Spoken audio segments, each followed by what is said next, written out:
पश्चिमबंग सरकार कटकणा परे राज्य में देखा देइथिबा आलू संकट दूर पाई एबे उत्तर प्रदेश आलू आमदानी करिसंती राज्य सरकार। तेबे उत्तर प्रदेश सरकार सहयोग रे एबे राज्यर विभिन्न आलू गदी आसी पहुंचुची उत्तर प्रदेश आलू गाड़ी। एभली स्थिति रे भुवनेश्वर कुबेरपुरी रे 10 रु 12 ट्रक रे उत्तर प्रदेश आलू आसी पहुंचवा परे एबे आलूर रेट स्वाभाविक हेबा आशा प्रकाश करा जाउची। आम पाखरे ये दुईटी भेराइट रो आलू रखा जायची। गोटी भेराइट आलू देखुथिबे जे उत्तर प्रदेश आलू एवं अन्य गोटे भेराइट जदि देखिबा जे ये होची पश्चिमबंग आलू।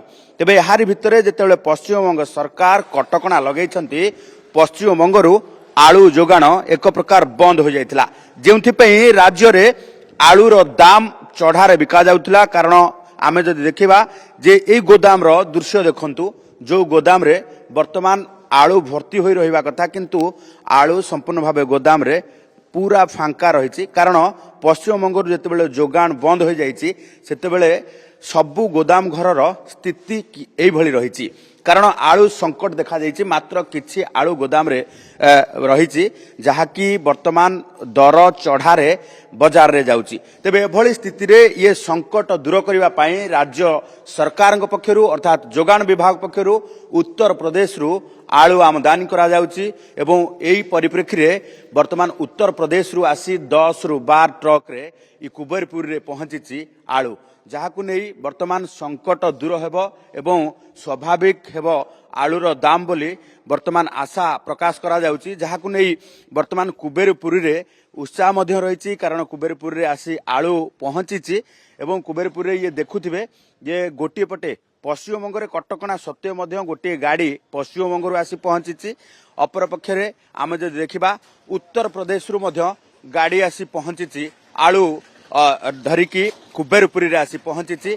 ये सबु गाड़ी उत्तर प्रदेश रु आसी पहुंचबा परे वर्तमान खाली करा जाउछि आलू गुडी को गोदाम गृह को।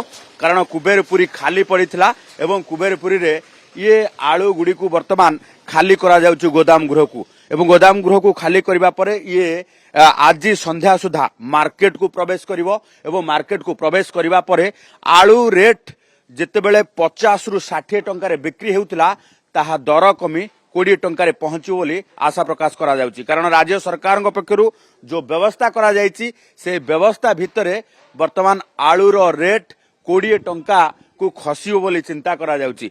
एवं यही स्थिति रे वर्तमान कुबेरपुरी रे आलू खाली करा जाउछि एवं आमे प्रतिक्रिया नबा। कारण गोदाम रे जी भी रहिछंती तांकर प्रतिक्रिया नबा एवं वर्तमान स्थिति रे कौन रही आलूर जो रेट एवं भाव एवं आलू को लेकिन कौन रहिबो स्थिति परवर्ती समय रे सर टिके कहिबे कि जे अच्छा एबे केते पहुंची माने ट्रक केते यूपी रो ना वेस्ट बेंगल रो पहुंची यूपीएससी केते ट्रक बर्तमान हमर गोटे ट्रक लागिछि बोधे 7-8 गाड़ी हबो बोधे पूरा खाली हो जाइथिला माने गोदाम। हां काली पूरा नीली हेछि मार्केट नीली आज बोधे 7-8 गाड़ी हबो 7-8 गाड़ी आसी ना ना यूपी आलू 3 गाड़ी ना 4 गाड़ी 3 गाड़ी लागिछि। तापर वेस्ट बेंगल आलू 3-4 गाड़ी लागिछि। वेस्ट बेंगल भी छाडु छन गाड़ी लुचि के आछि माने बिहार झारखंड देकी आछि डायरेक्ट आसुनी बॉर्डर रे बुली बुली आछि। भड़ा आज आछि केते 49,000 भड़ा 49-55 हजार भड़ा आछि। सीधा स्थान केते टका तथापि 22-23,000 25,000 भितरे माने 22-23,000 जगह ये 50,000 60-70 हजार भड़ा आछि। तार यार भी एडवांस अछि यार भी एडवांस अछि घुरी घुरी झारखंड बिहार झारखंड देकी आछि गाड़ी लुचि के आछि। ये मनमानी सीधा सळ भाव ना ना डायरेक्ट आसुनी ओडिसा को छडा जीवनी छाड़ू ना तो काली आमर आसोसन मीटिंग हेछि आसन मीटिंग पास हेछि जे बेंगल आलू 3600 बिक्री हबो आ यूपी आलू विभिन्न रेट तार दाम नहीं माने 31 रु 3300 यूपी आलूटा बेंगल आलू काली आसोसन मीटिंग हेछि 3600 पास करा हेछि 36 रु अधिक की बिक्री परिबे नहीं।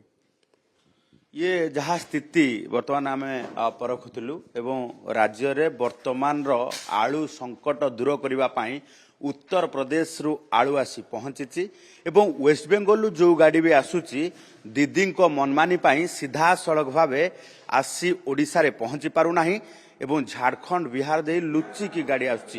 ବିହାର ଝାଡ଼ଖଣ୍ଡ ଦେଇ ଲୁଚିକି ଆସିବା ବେଳେ ଟ୍ରାନ୍ସପୋର୍ଟେସନ ମଧ୍ୟ ଅଧିକା ପଡ଼ିଯାଉଛି। ତେଣୁ ଯାହାକୁ ନେଇ ବର୍ତ୍ତମାନ ଆଳୁର ଦାମ ମଧ୍ୟ ଅଧିକା ରହିବାର ସମ୍ଭାବନା ମଧ୍ୟ ରହିଛି। ତେବେ ଏଭଳି ସ୍ଥିତିରେ ଯଦି ଉତ୍ତରପ୍ରଦେଶ ଆଳୁ ଯୋଗାଣ ସ୍ୱାଭାବିକ ହୁଏ ତେବେ ଆଳୁ ସଂକଟ ଦୂର ହୋଇପାରିବ। ଭୁବନେଶ୍ୱରର କୁବେରପୁରୀରୁ କ୍ୟାମେରା ପର୍ସନ ବିଶ୍ୱଜିତଙ୍କ ସହ ଚନ୍ଦନ ପାଇକରାୟ, OTV।